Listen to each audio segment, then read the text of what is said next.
than he was even a year ago when he was in trade rumors. That the idea that you would move him for, anything short of a bona fide star player is likely not going to happen. And my guess is that he's also not a prospect or player of consequence great enough where a team would look at him and say, yeah, we'll do that trade where he's the absolute centerpiece coming back.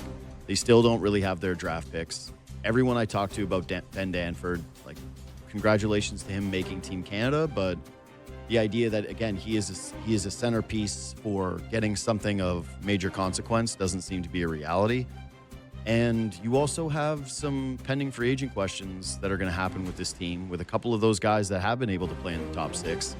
And my belief is you would be curious as an organization to see how they play out the rest of the season and how they look in the postseason in terms of what you're doing with them moving forward. And that includes Robertson, that includes Michelli, and that includes Bobby McMahon. So I just want to quickly touch on a couple of those guys before I go to the defenseman stuff.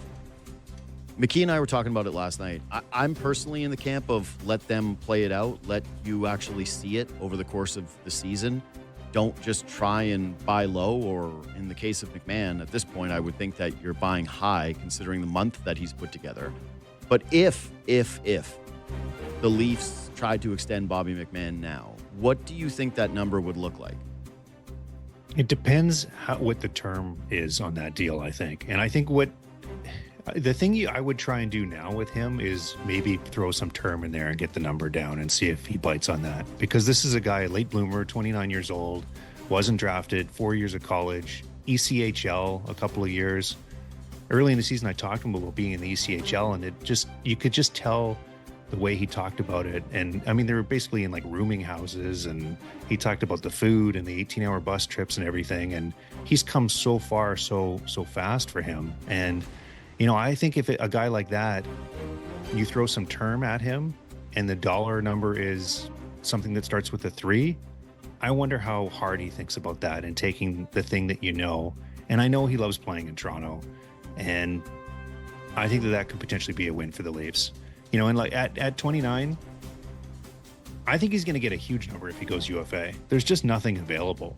He had 20 goals last year. He's on pace for high 20s this year anyway.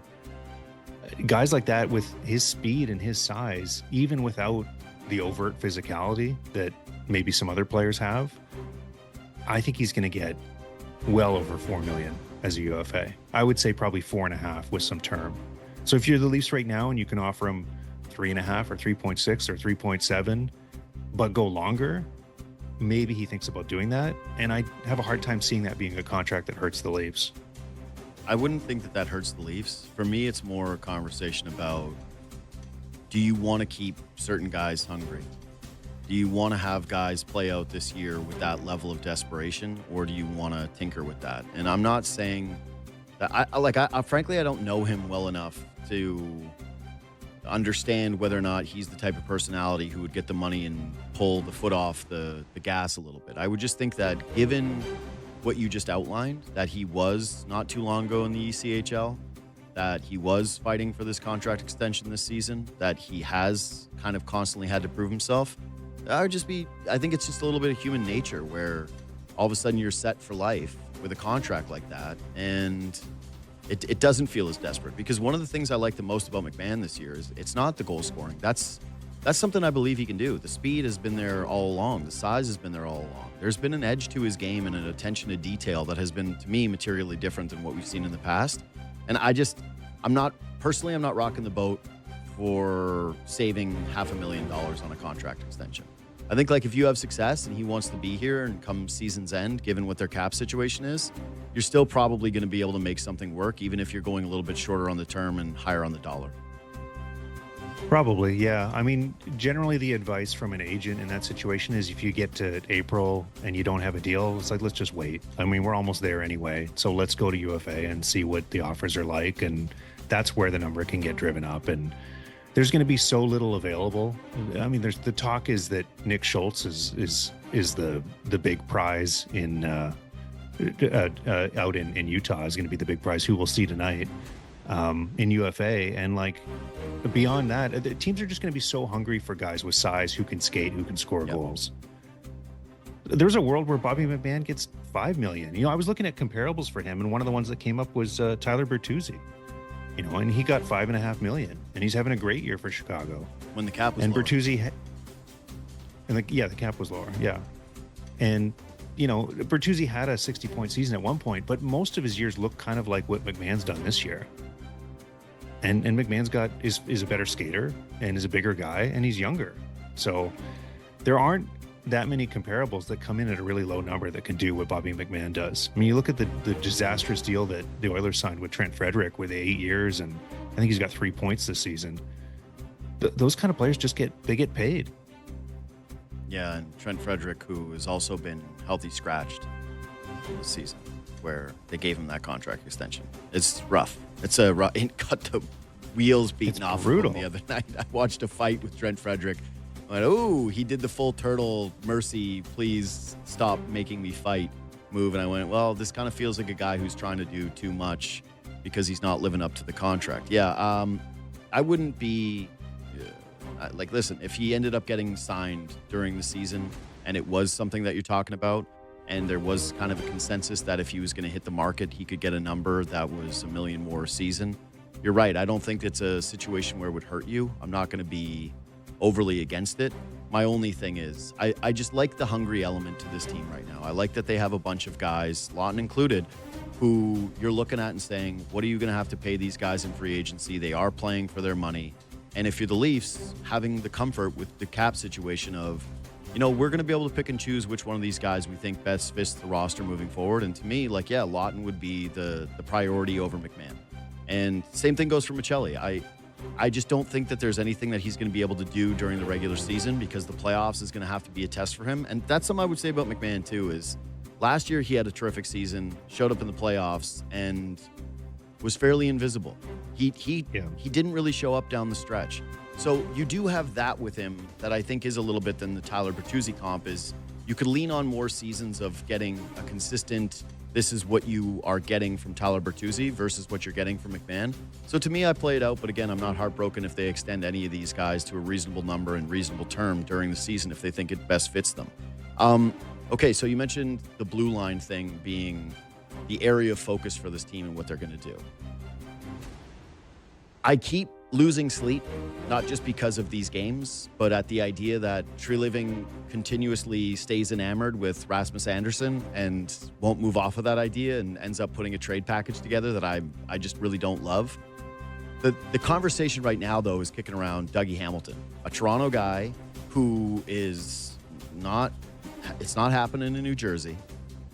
You would think that some people have made the parallel to Seth Jones. Like, I've gotten multiple text messages where you go like, well, it's Seth Jones. He's only a year older than Seth Jones, makes $9 million. He's turning 33 in June. And yeah, some of the underlying numbers for him have not been sparkling for the last 2 seasons, but he's an offensive defenseman, and he has proven to be that throughout his career. A change of scenery, certainly you could make the case, like Seth Jones, could behoove this guy and benefit this guy greatly. What's your read on whether or not the Leafs would give some calls there, especially considering, Brad Treliving has already traded for that guy? Brad Treliving, I mean, they're going to call, right? They call on everything and they look at everything, but I don't see that as what they're looking. I don't see that as like a Berube fit, right? With what they're trying to do and what they're trying to build. That's they need like to be Seth able to Jones, move the puck, and he does that. Yeah. You're trying to build a team that can move the puck. Hey, I like Dougie Hamilton. I'm just saying, like, the conversation you're talking about that's happening is more in the market as opposed to with the Maple Leafs, right? And the names that I don't think they're going to, they were frustrated with the Rasmus Andersson situation last year. They went really hard at that last year. That was the player that they wanted instead of the Carlo Lawton situation. They were going to go big at Andersson. And the front office, I think, felt that Calgary just was going to want more from them than another team, which has been talked about a lot with the Treliving situation and everything going on there. And they didn't think there was a fair deal to be made there for Anderson. So Maybe they revisit that, but I doubt it. I think that Calgary's going to want a first round pick there for one, and the Leafs don't really have one to give. So, and I don't see them trading Cowan for him either. So I feel like that was a hard trade for them to make last year when they did have the first round picks. I think it's even harder to make now, and I just don't see that happening. So Hamilton, I wonder if you could get some retention on that. I wonder what kind of an asset. I wonder if there's any kind of an asset there that New Jersey wants back. I mean, if you can get him at a lower cap hit the way that Florida did with Seth Jones, and you're not giving up a lot, then 100% I think that makes some sense. But the one, I can't remember who made the comment, but I saw one comment on social media and it said that Toronto would eat Dougie Hamilton alive. So make of that what you will. But I mean, he's a guy that's got a quirky personality that's bounced around a little bit. And some of the more old school personalities in the league haven't always been enamored with just the quirkiness of his personality and the way that Dougie Hamilton is. So is that a fit here? I guess we'll see. I mean, people wondered what the fit was going to be with William Nylander and Craig Berube, and they've managed to make it work. So maybe there is something that can happen there. But I just find that a little bit of a stretch that this front office is going to look at Hamilton as the answer. So to the Toronto would eat him alive point, he's 32 years old. He's also played in the Canadian market. I would guess he's with the Boston Bruins. Like, I don't know. I'm more a believer in when you reach this point of your career, and if you're frustrated in New Jersey and you're adding to a team that has this kind of vibe around it and all kinds of other targets when it comes to fan ire if things go poorly, you're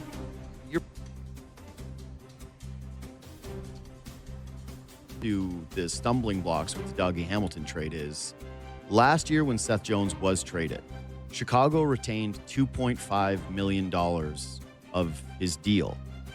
That's it. $2.5 million. And granted, his deal was much longer. So it ended up being the biggest retention in NHL history just in terms of like the total dollar amount year over year, having to pay that 2.5.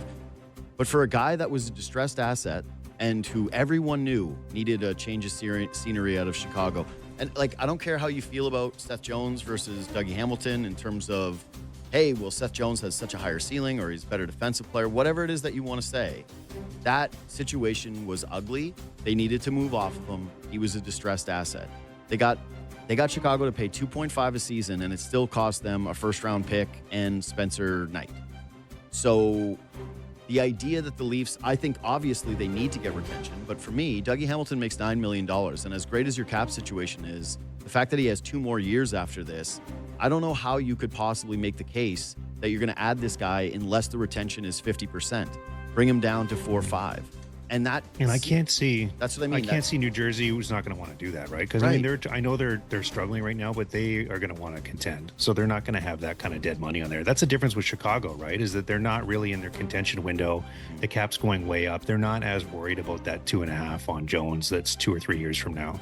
So what do you think that the retention number would be then for you that would make Hamilton palatable? Like if you could get him down $3 million, $2 million? I was thinking 2 million, and you're not giving up any kind of an asset, and you look at, can you make the numbers work? And I mean, part of it is the calculation is Tanev coming back, right? There's 4.5 right there. So if you're getting Dougie Hamilton for 7 and there's the 4.5, you can fit that in and it's not going to hurt you that much. But I think with Hamilton, I mean, he's had a lot of injuries. You know, last year wasn't a great season for him. The offense seems to have dried up. You know, there's red flags there. There's more red flags, I think, than with Seth Jones. Yeah. You know, I know that the age thing is, it's more like wear and tear on the body, I think, for Hamilton that's adding up for him right now. So that's I think, the good point. So for $7 million, even with his upside, even with the skill set at its best, is $7 million